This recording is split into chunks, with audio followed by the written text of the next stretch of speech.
Welcome back to another episode of the Two Blues podcast and another live reaction brought to you by myself, Dan.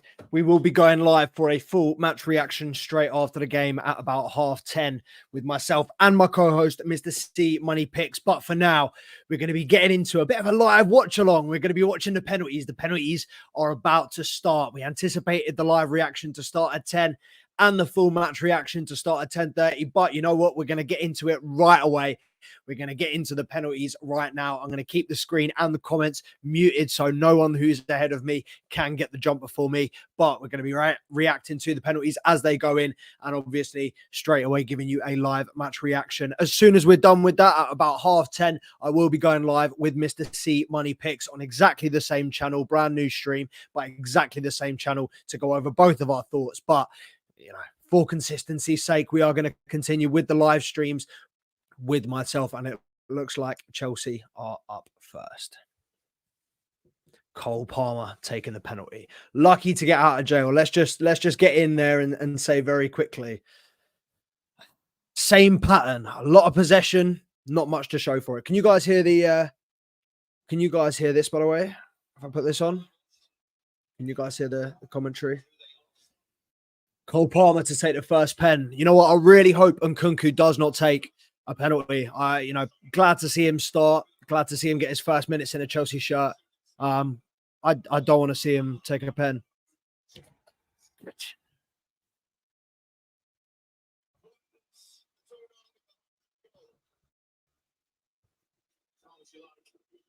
Calm as you like. Callum Wilson.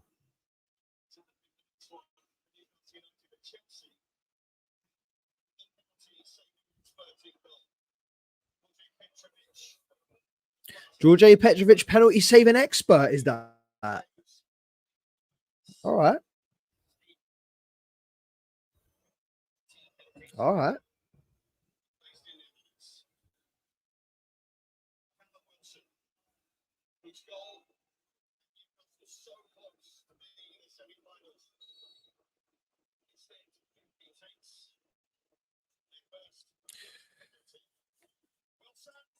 It's a great pen from Wilson. 1-1. George Petrovic penalty expert. Didn't hear nothing about that. I can't lie. Didn't hear nothing about that. Who's the second penalty taker? Conor Gallagher. Conor Gallagher. What are we saying? Conor Gallagher? Score or miss?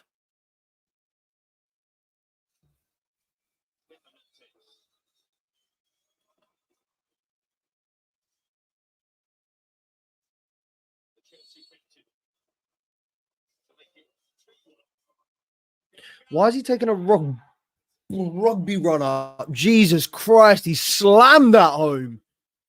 Come on, sunshine. 2-1. Look at the boys there, bro. They're about to fucking drop the coldest mixtape of all time. Romeo Lavia, fucking Levi Colwill, and was it Jackson? I can't even remember. I'm fried. Fucking hell. Kieran Trippier was school. He's a good penalty taker.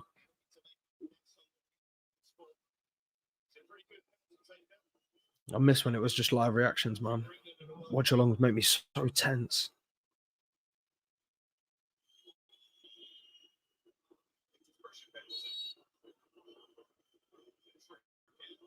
Trippier lining it up. Short one up. Oh, he's put it wide! What a terrible penalty!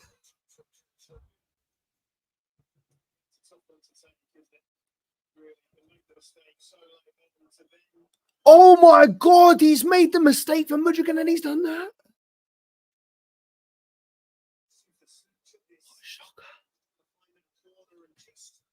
Oh my God, he's so far wide.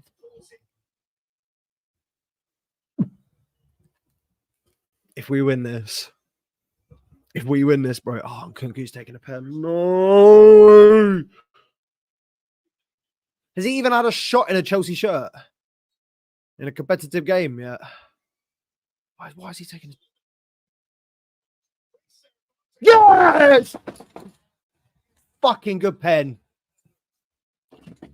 Chinner.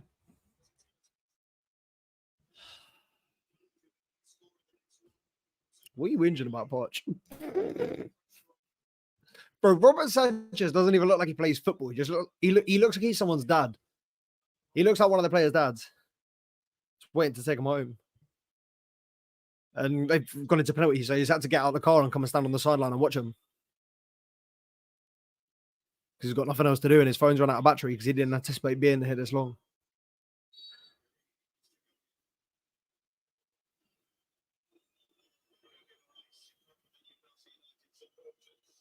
Come on, George. Good penalty from Bruno Guimaraes. 3-2 Chelsea. Come on. Got to score this one, boys. Score this one, we win.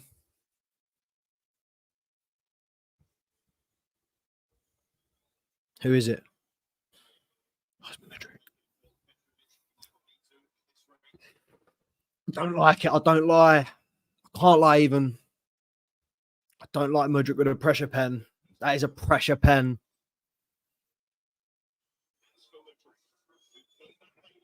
Oh, it's a short run up. Who do you think you are, Drogba? Yeah! Sound like you silly cunts out of Europe and out the EFL Cup.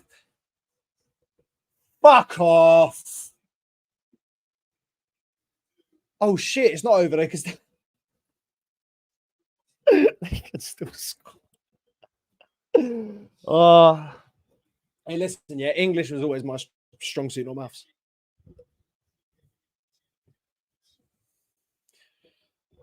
Go on, George. Haven't saved one yet. Penalty saving expert. Talk to me.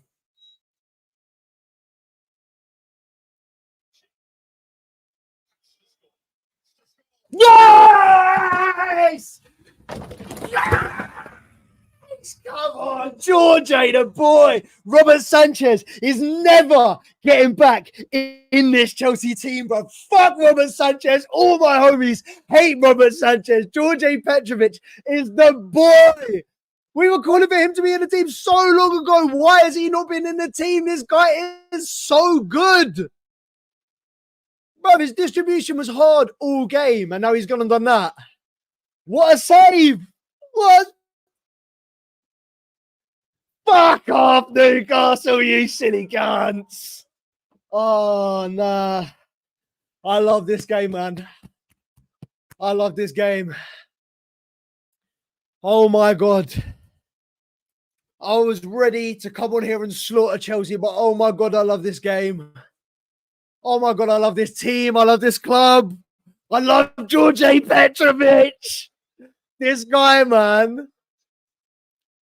Nah, he's had two absolutely phenomenal games to start with. The first one, clean sheet, nothing to do. The second one, nothing to do again. Balled out when he needed something to do. And then the penalty save. Raw, what a save, man.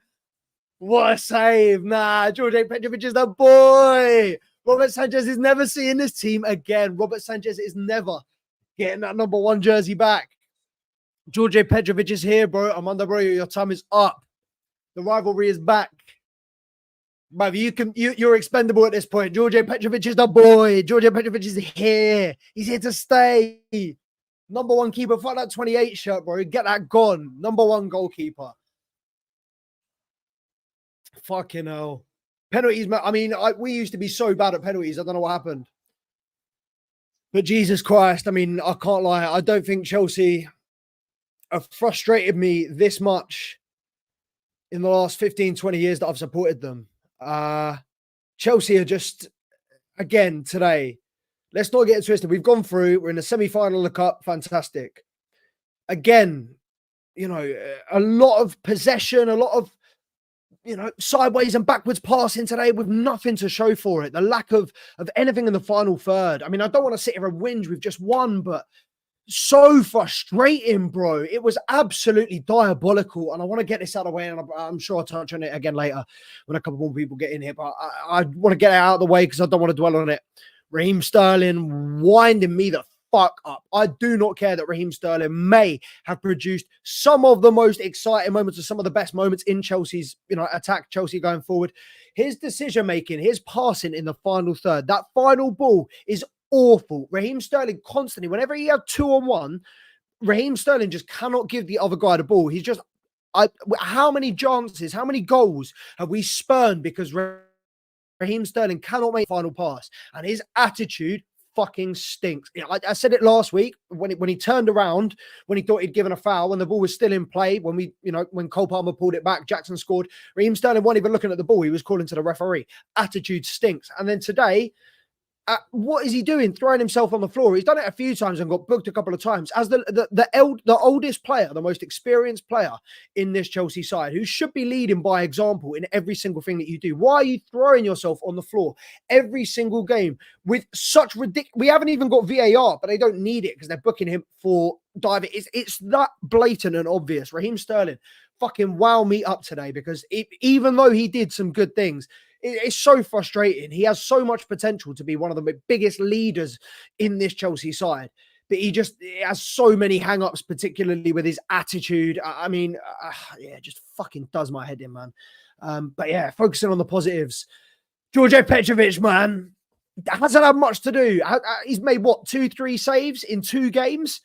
But one of the most important saves he made was tonight. Obviously, he took us through to the semi-final. We dug ourselves out. We dug ourselves out of that. I don't know how we dug ourselves out of that. That was the first time that I think I've seen Chelsea, or this Chelsea side, throw the kitchen sink at a side. And that kitchen sink is made of fucking straw. That kitchen sink is fiberglass. It smashed on impact. That kitchen sink didn't even make a dent, man. We need to reinforce. I mean, we need to do something about, our last ditch options, and when we get desperate, throw the kitchen. We need to get a little bit more dangerous and inventive, because that was absolutely diabolical. We were just doing exactly the same, going sideways, backwards, doing the same little link up play in and around the box with nothing to show for it. We were just doing that a little bit quicker. When we put balls into the box, how can we have Nicholas Jackson and Armando Broja on the field for the best part of half an hour, and we didn't get the ball into the box and have both of them in the box at the same time? Neither of them seemed to have the positional awareness, the intelligence to get in the box at the right time. I mean, Nicholas Jackson, they're both players that I have great hope for, that I will back and that I want to see succeed at Chelsea. But today, again, very frustrating, particularly Armando Broja. I've got so much hope for the guy. Obviously, I know he scored that goal. It was offside. Great little chip finish at the first half. Shows us glimpses of what he can do. But his touch, his technical ability just ain't really there on a consistent basis. Every time you feed the ball into him, it's very hit and miss. And same with Jackson. The majority of the time, when you're firing the ball in and he gets it off first time, it's pretty good. But it does tend to cannon off him as well, and you can't really tell. He doesn't really seem to have the best positional awareness in terms of where the line is. We just continually see him standing offside. He cannot beat the offside trap. I don't know whether it's laziness, whether it's just lack of awareness, or whatever it is. He needs to pattern up, bro, because as it stands, he's our consistent, our number 1, number 9. And until we go out and buy someone in January, if we do go out and buy someone in January, we very may well get priced out of buying a striker in January. We know how the market is at the moment, with the rumours of Osimhen being, having a contract extension with a release clause of 130, 140 mil.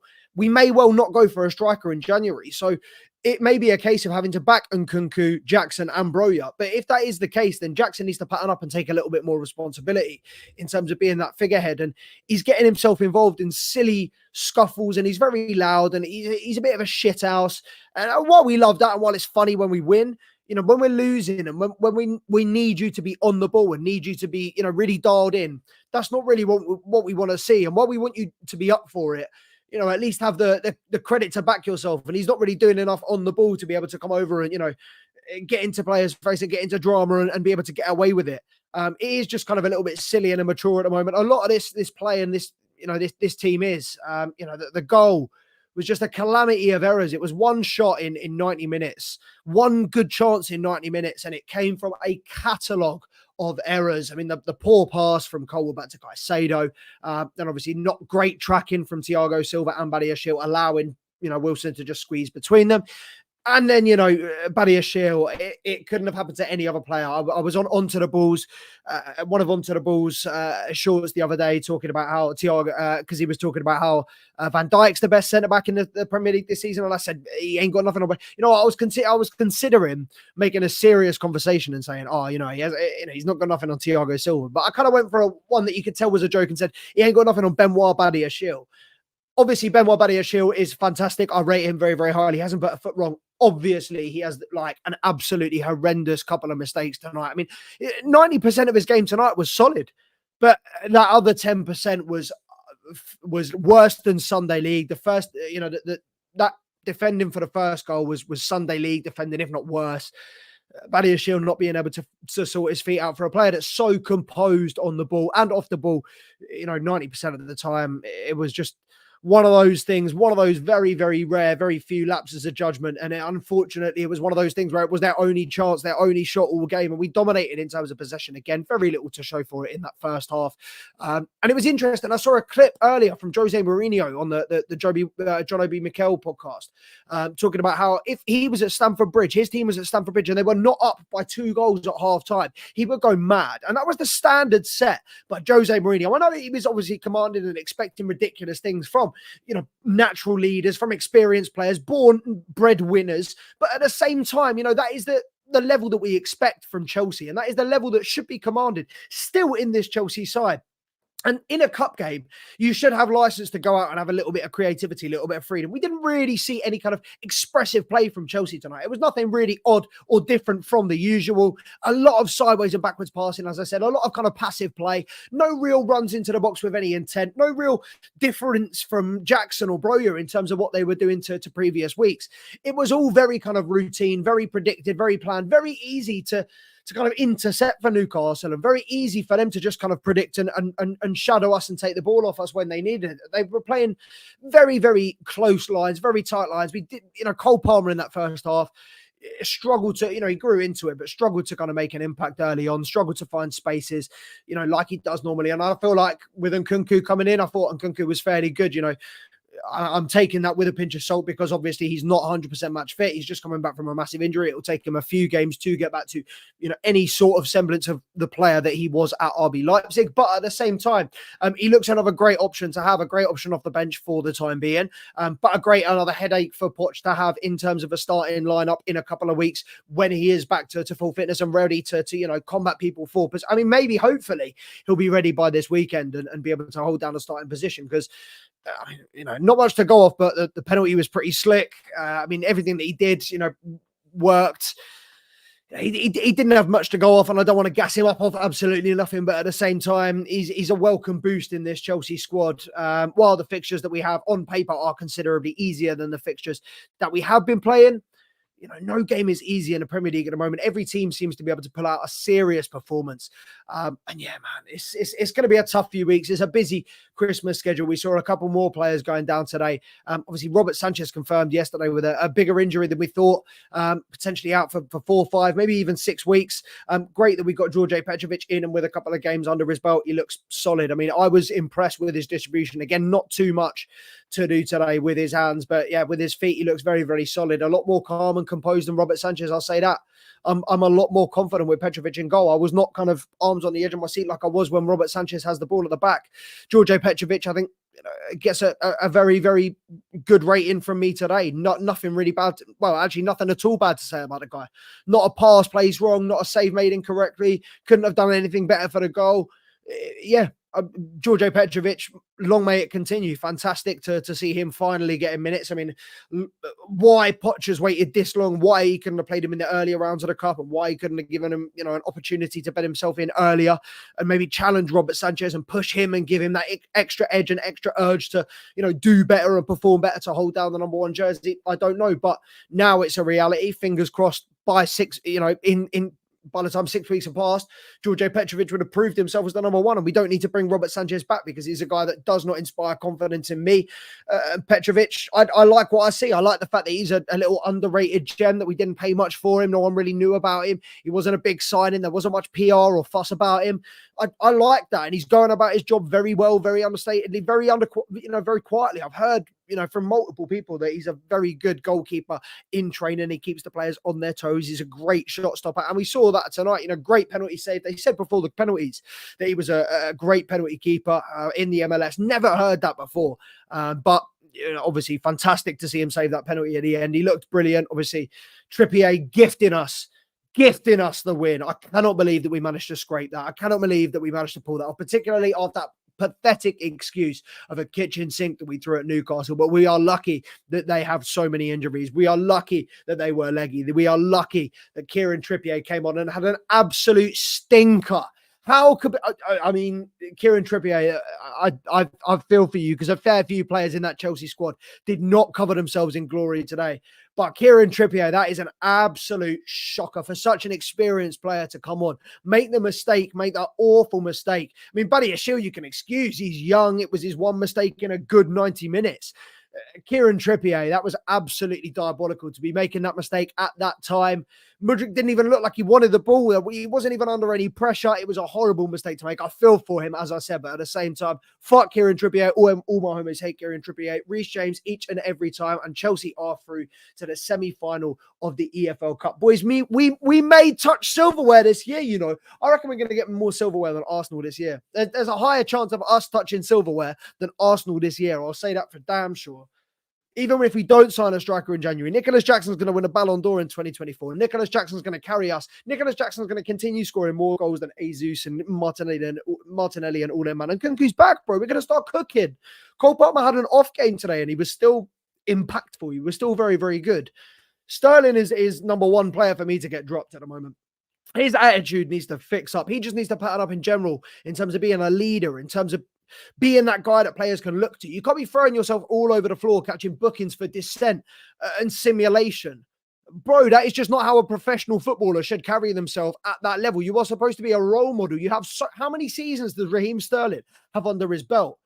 10, 15 at professional level, at top level. Why is he continually doing these stupid things? He picks it. It's like, I mean, even today with VAR not active, it's like he took that as an opportunity to go, you know what, I'm going to try and take the piss here today because that dive was ridiculous. And he tried his luck a couple of times before that as well. And I'm not best pleased because there's a few times that Raheem Sterling definitely throws himself on the floor when there are opportunities for him to win the ball. And when there are opportunities for us to score, but he always prioritizes. He's throwing himself to the floor, trying to win a penalty. He always does it. It's multiple times. And that is my problem with Sterling, particularly given how experienced he is and how he should be leading this squad by example. He has not, I say he wasn't known for that at City. He did that very occasionally at City, but he was known for his goals. He's not doing that. His final pass today again was absolutely fucking shite, man. What was that? He cannot feed a player in a 2-on-1. It is absolutely impossible for Raheem Sterling to play a player in 2-on-1. He's failed multiple times in Nicholas Jackson in the past, giving it to him too early. Manchester United sticks out of mind, giving it to him too early and letting Onana, squeeze him out.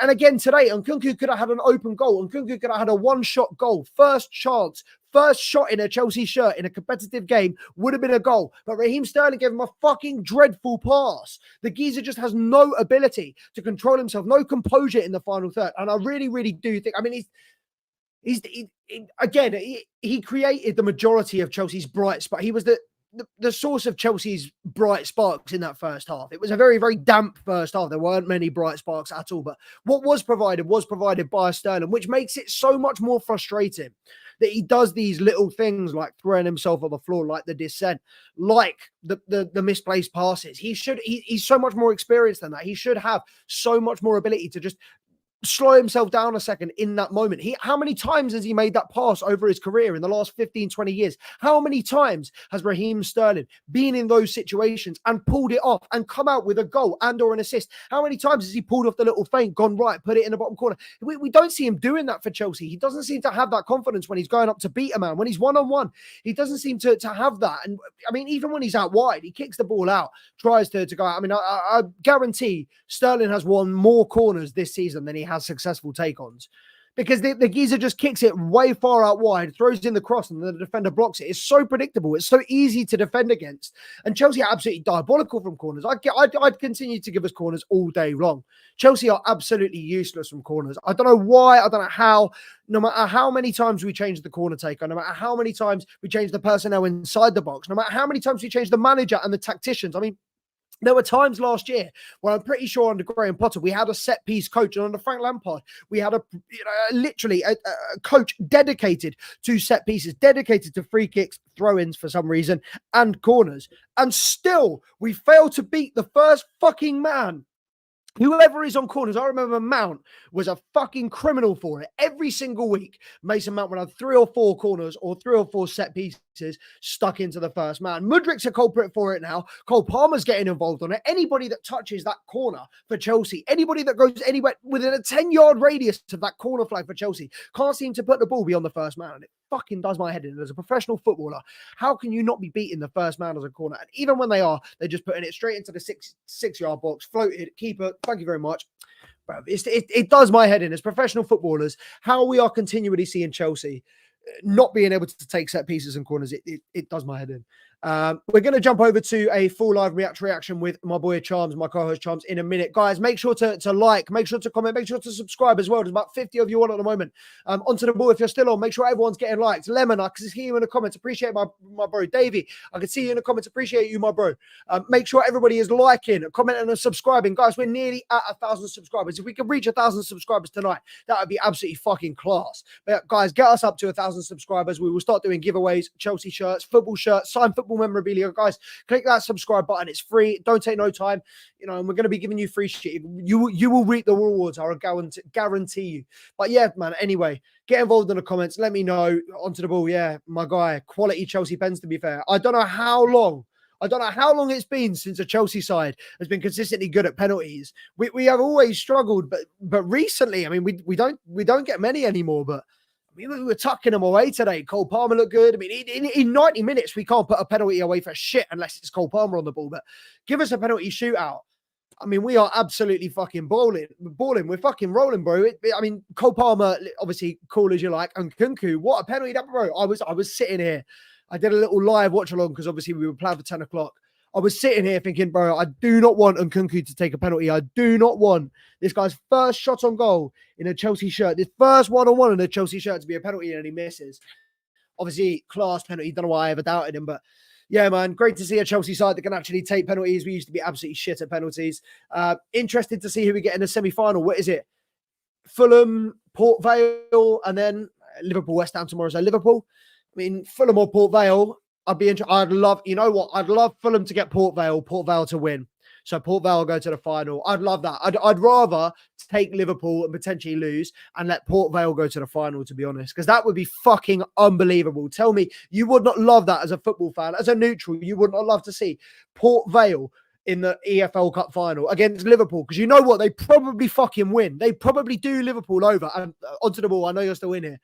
I can't lie. Do you think you beat Port Vale? I don't think you would.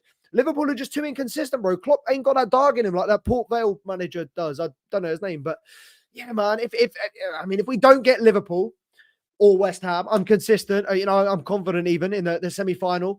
EFL Trophy is a reality, man. EFL Trophy is a reality. Chelsea could well win silverware this year. It's been a diabolical year. Could this be the turnaround? If we win a couple of games here, if we get a couple or a few wins this year, in the next couple of weeks, this could really just settle us down. This could really, I know we're only mid-table. We don't want to get too carried away, but there's so many teams qualifying. I was looking at the table earlier. You look at all of the 9 teams above us at the moment, they all deserve to be there and they all deserve to be in the conversation. They're all tough opposition. They're all good teams playing good football, getting good results. Chelsea are going to have to perform better if we want to say that we deserve to be in and around the conversation. And if we string some results together, obviously we've got Nkunku back at the moment, massive boost. I personally think Petrovic is a massive boost. I think today those defenders looked a little bit more confident with Petrovic at the back after seeing how he does distribute. They looked a little bit more confident, and I'm happier for it. It's absolutely fantastic to see that we've got 2 keepers that can compete. And fingers crossed, like I said earlier in the stream, Petrovic can keep Robert Sanchez out of this team, because I don't rate Robert Sanchez like I do George Petrovic. At the moment, I can't lie. Off what I've seen, I rate George Petrovic higher than I do Robert Sanchez, both distribution-wise and shot-stopping ability. So say what you will. It's a good headache for Poch to have. We're in a situation now where we've got 5, 6 players up front, competing for 3-4 positions. And Nkunku coming back gives us a absolutely massive boost in terms of flexibility, in terms of being able to rest a couple of people in these attacking fixtures. We've still got Madueke to come back from injury. There are reports that we're going to let him go in January. Some people saying we're not going to let him go on loan. It will only be on a permanent. I can't believe we let Madueke go on a permanent already. If we would, it's only going to be to finance other to finance other signings. But at the same time, it's a situation where Poch has clearly made it very clear that he has other priorities, other players that are higher on the pecking order. Maatsen, Mudryk, all being part of it. There are so many players in this Chelsea side that can say that they deserve more minutes and can say that they want to play more game time. And cup competitions will give us that ability. Obviously, the FA Cup hasn't even started. We've got more games in the EFL Cup, more games in the FA Cup. A busy festive period. There's a lot of games here for a lot of Chelsea players to prove their point and to nail down a starting position ahead of an important January transfer window, because I do believe that there is going to be a lot of activity come this January, and I do believe that there will be multiple incomings and outgoings. I think players like Trevor Chalobah, Malang Sarr, potentially players like Conor Gallagher, Madueke. There are players that I personally wouldn't sell. I personally would leave in this Chelsea team for consistency's sake. But at the same time, Chelsea, if we want to bring in a brand new number 9 striker, which is going to cost in excess of 70, 80 million, we're going to need to free up funds somewhere. We're already under investigation from FFP. So, it's the reality of the world that we live in. We're going to have to settle up. And it's going to have to be, increasingly in the next couple of transfer windows, it's going to have to be increasingly heavy on the sell side. We're going to have to make up a lot more. We're talking about players like Lewis Hall not getting minutes, so we might recall him. Can we really afford to recall a player like Lewis Hall? That 28 mil or whatever it was in the bank, it's a lot of money when you look at that in terms of pure profit and what we're spending.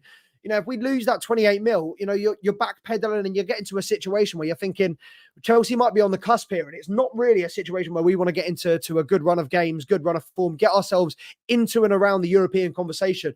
And then we get hit with a point deduction like Everton have got, because we've seen that they've got done over minimal transfers and minimal business. I think that the season that Everton got called out for wasn't even their worst season in terms of a net spend. So Chelsea have definitely done more damage, and I won't be surprised if Chelsea get done at some point down the line further future. But if we put ourselves at risk, if we give ourselves or give them that opportunity to exploit us and do that, then it's a sticky one still for us. But yeah, guys, we are going to jump over onto a full match reaction. I can see Charms in the comment section. So let's get Two Blues to 1,000 subs. Just David, my guy, I appreciate you. Get everybody to subscribe. There are still about 60 people watching, so make sure to like, make sure to drop us a comment, guys. Get involved. Make sure to subscribe to the channel. Make sure to follow at Two Blues Podcast on the Instagram, on the TikTok. And guys, most importantly, keep on this channel. Stay on this channel. In about 2 minutes, we're going to be doing a full match reaction with both myself and Charms on a brand new stream. Guys, stay locked in. Keep your notifications on. In about 2 minutes, we're going to be going live right again. Stay